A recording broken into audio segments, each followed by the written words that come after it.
Okay, so today what I want to do is I want to talk about how you set an appointment. Now, one of the first things that you should do when you're talking to someone is ask them a question. Asking a question does a couple of different things. First, when you hear something posed to you as a question, doesn't your brain engage at a higher level of intention? Because you want to pay attention to that question so you can answer it, right? And that's what everybody's brain does when you ask them a question. So there's always a higher level of attention paid and more engagement by them when you pose your information about this program in the form of a question to them. The other reason you want to ask people about this program in the form of a question to them is also when you ask the question in the right way, you sort of kind of trap them into answering it the right way. And what I mean by that is this. You're talking to somebody, you might ask them a question like this. Hey, are you like me? Do you have a mortgage and a lot of debt? And they'll be like, well, yeah. And you go, have you ever thought about what it would be like if you didn't have any of those debts? I mean, I know I have. What would life be like if you didn't have to make that mortgage payment and pay those credit card bills every month? Wouldn't that be great? And they'd be like, yeah, right, like that's going to happen. And you go, well, it could.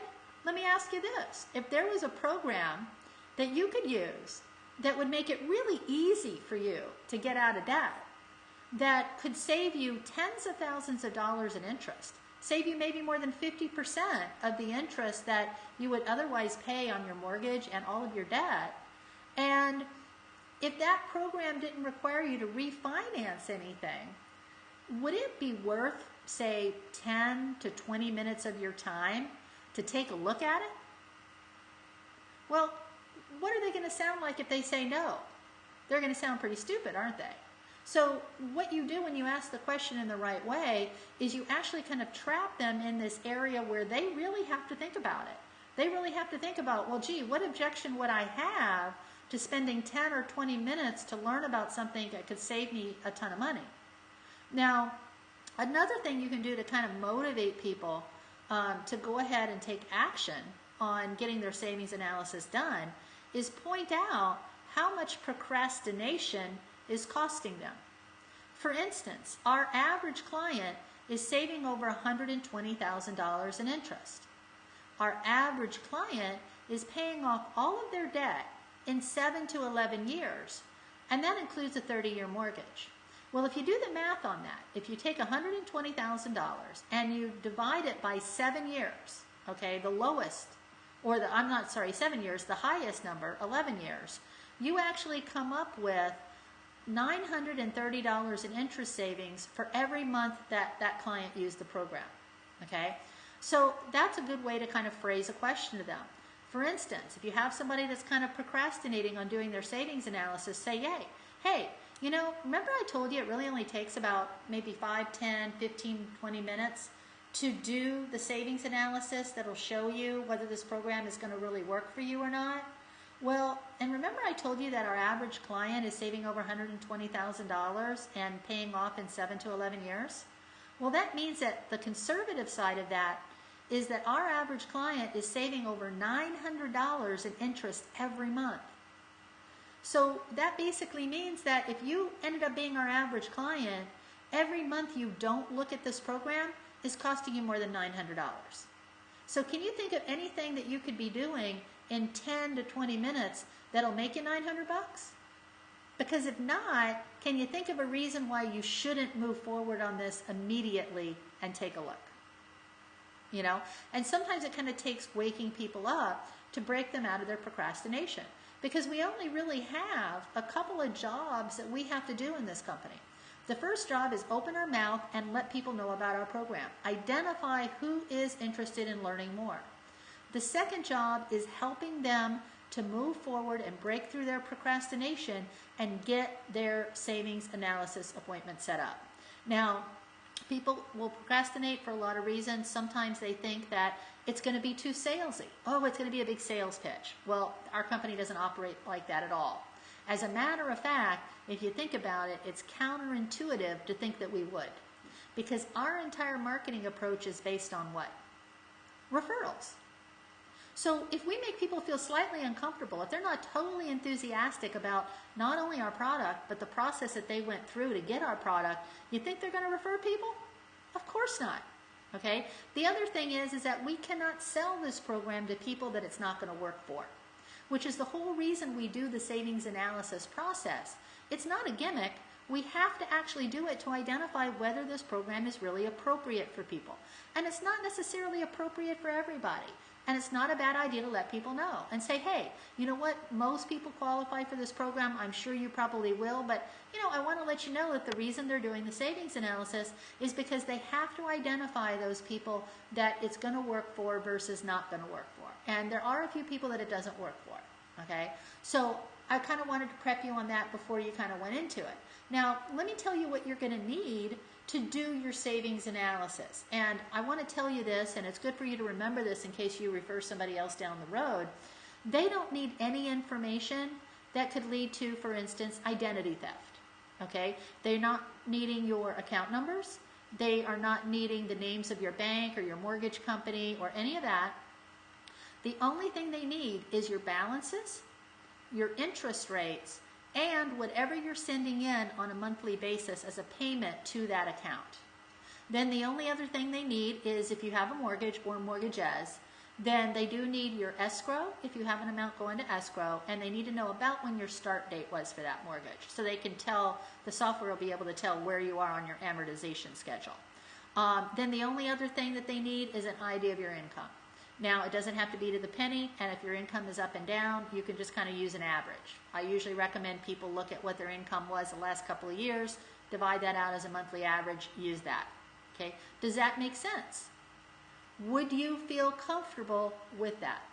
And I always ask people, would you feel comfortable with those numbers? And I want to hear them say that, yeah, they'd feel comfortable, because you definitely don't want to put them into any kind of an uncomfortable situation. Okay? Now, the other thing is I tell people, look, it's not a big deal to get your numbers. They're only asking you for stuff that's going to be right on your monthly statements. The easiest way for you to do that is go get your mail from last month. Okay? Take a pen, circle the balances on each of your credit card statements and on your mortgage, circle the interest rate, circle the payment amount. If you generally send in a little higher than the minimum payment on your credit cards, write down what you generally send them anyway. And that's all you're going to need. It's going to take you about 5 minutes to prep your bills. Okay? As a matter of fact, you might be able to do that while you're on hold while we're calling in. Now, how I set the appointment is this. I'll be talking to somebody, and quite often I'm using that recruit to sell approach, meaning I'm actually calling people up and I'm telling them about how they can actually earn money with our company by referring their clients. But of course, what happens at some point in the conversation, a lot of times they say to me, well, you know, I might want to look at this program. I might be able to use this program myself. You know, or I've got them to a point in the conversation where I can tell they're really interested in referring. I just need to know what it's going to take to get them to move forward. And I'll ask them, I'll say, hey, you know, it sounds like you really are interested in getting involved with our company and referring some clients over. Am I reading you right? And they're going to say, well, yeah, you are. I am really interested. Or they're going to say they're not interested. Okay, but let's say that they say they're interested. I like to pin them down a little bit further. And I go, oh, well, great. I'm glad you are. Let me ask you, though, because, you know, sometimes people say they're interested and they're really just being polite. So on a scale of 1 to 10, 1 being you're really not interested at all and you'd rather be defleeing your dog right now, and 10 being you're totally interested and you're ready to go, where would you say you are? And when you ask people to rate themselves on a scale of 1 to 10 and they're interested, they almost always tell you they're an 8. And so that leaves you a nice little opening, because then what you do is you say to them, oh, well, that's great, an 8. What would it take to move you from an 8 to a 10? And when you ask them that, almost always they'll come back and they'll say something like this. They'll say, well, I'd really like to see the program in action, or I'd really like to see how the program works. And then you go, well, that's perfect, because that's exactly what I'd recommend. I'd recommend that you let the company do a one-on-one demo for you. They can do that over the phone when you're sitting in front of your computer. How does that sound? And you let them answer you. And then you explain to them, and you know what the company can do too, is they can actually use your numbers when they do this demo so that you can see how it would work on your own situation. Well, unless, of course, you're debt-free. Are you debt-free? And of course, now you get to find out whether the people have any particular debt or not. And I don't get into a lot of what their debt is. A lot of times I'll just say, look, I don't really need to know what your debt picture is. It might be a little bit of debt, it might be a lot of debt, whatever. All they're going to need is this. And then I explain to them how the savings analysis process works. And so when I have somebody on the phone, what I'll usually do is this. I'll say, well, great, I'm glad we can get you set up on an appointment to do your savings analysis. When would be a good time for you to do that? And they'll kind of give you a general time.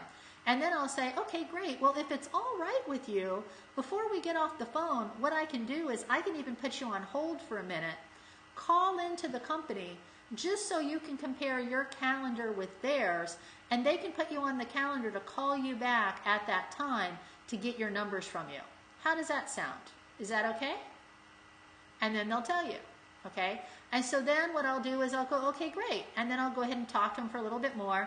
And when I'm wrapping up the conversation, I'll go, well, it sounds like we've covered a lot of your questions for now. Can you think of any other questions you have for me? And they'll say, well, no, not really, not right now. And I'll be like, okay, great. Well, if it's okay, then let's do what we talked about before. Let me put you on hold for just a minute. We'll call into the company and get that appointment set up for you so you can just compare your calendar to theirs. Is that all right? You get there okay again. And then I'll say this. I'll go, okay, I'm going to go ahead and put you on hold while I dial in. I'll be back to you within about 60 seconds to 2 minutes at the most. Okay? Oh, wait a minute, though. Before I dial them, I should probably ask you, by any chance, do you have your numbers right there handy? Well, guess what? A lot of times they do. They might be at home and their bills are right there sitting on the kitchen counter. Or they might be in front of their computer and they do most of their banking and stuff online. So if they say, well, yeah, my numbers are right around here somewhere, then what you do is you go, oh, okay, well, great. Well, why don't we do it this way? While you're on hold, why don't you see how many of those numbers you can grab? Even if you can't get all of them, at least we can get the ball rolling a little further down the hill. Is that okay? And again, you ask them for their agreement. They say okay, then you go, okay, great, I'm going to go ahead and put you on hold. Grab as many of those numbers or as many of those statements as you can get your hand on, and we'll see how far we can get along in this process. Okay, and then I put them on hold. I dial into the company. I get whoever on the phone. It might be Luciano, it might be Paulina, it might be Leslie.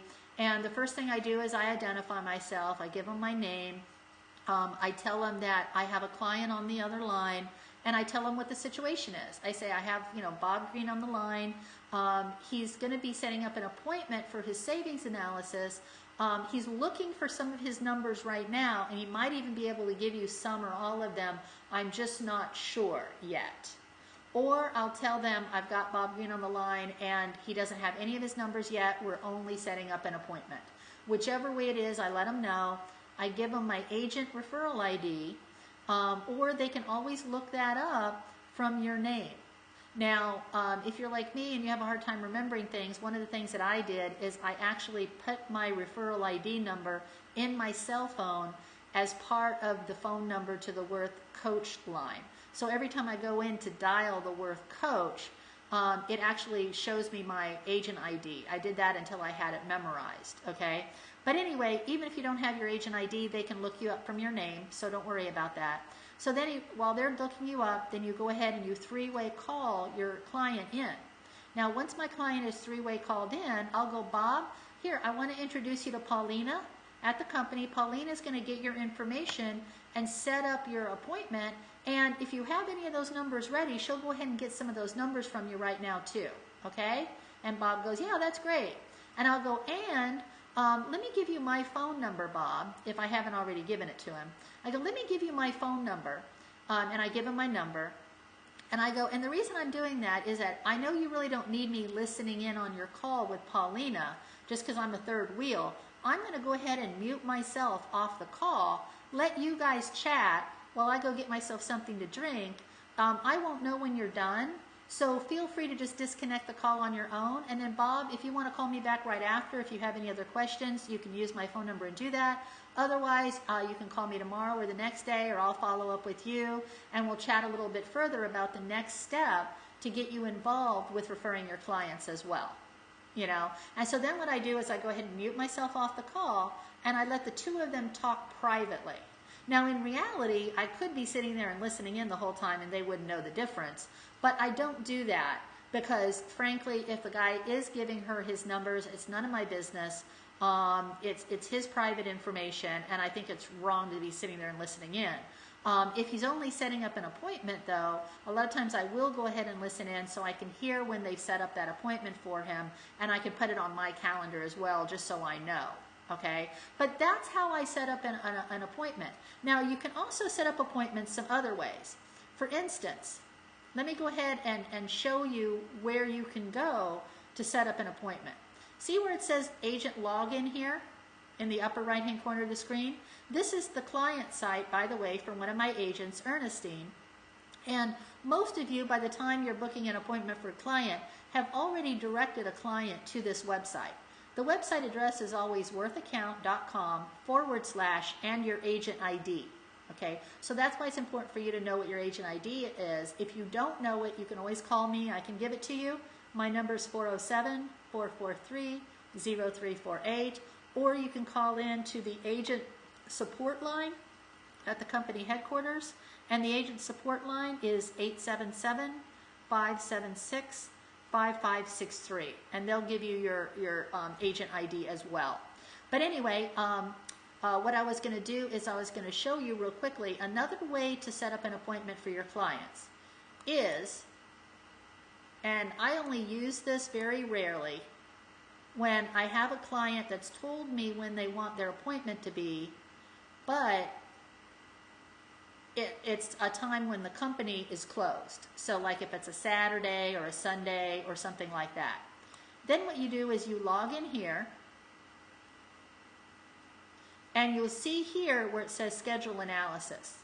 And you click on schedule analysis, and it'll allow you to go ahead and enter the personal details of your client and also to pick a time for their appointment.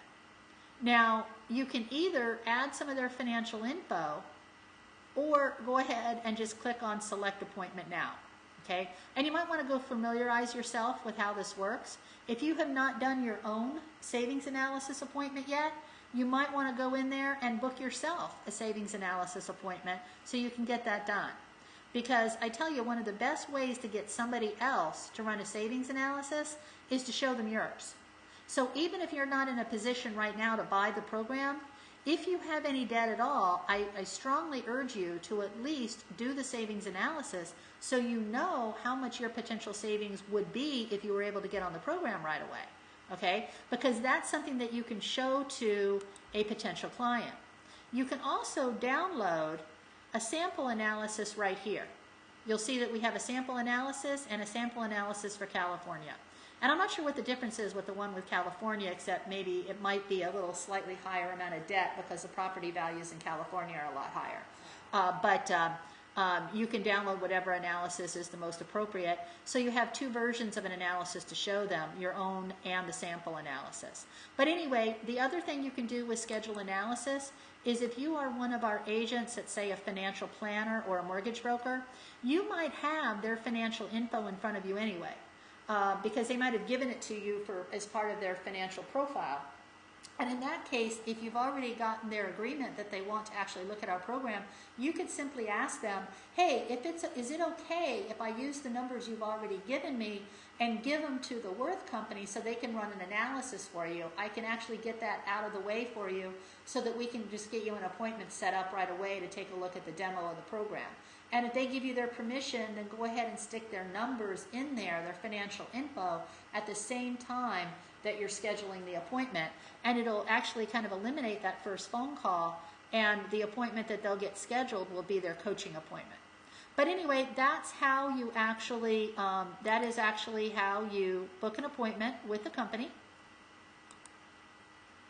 And if you ever need any help on this or anything else, feel free to call me. Again, my name is Sue Copening, C-O-P-E-N-I-N-G. I am an executive director with Worth. My phone number is 407-443-0348. And if you need help with agent support with the company, their number is 877-576-5563.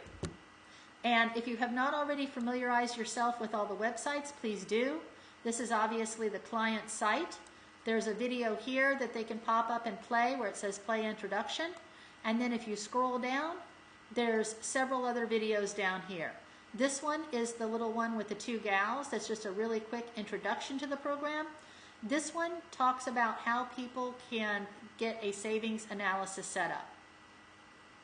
So familiarize yourself with these little websites so you know, and these are what you would send to a potential client. Thanks for being on this little webinar today, or watching our video, whichever way you're watching it. And again, feel free to call me anytime.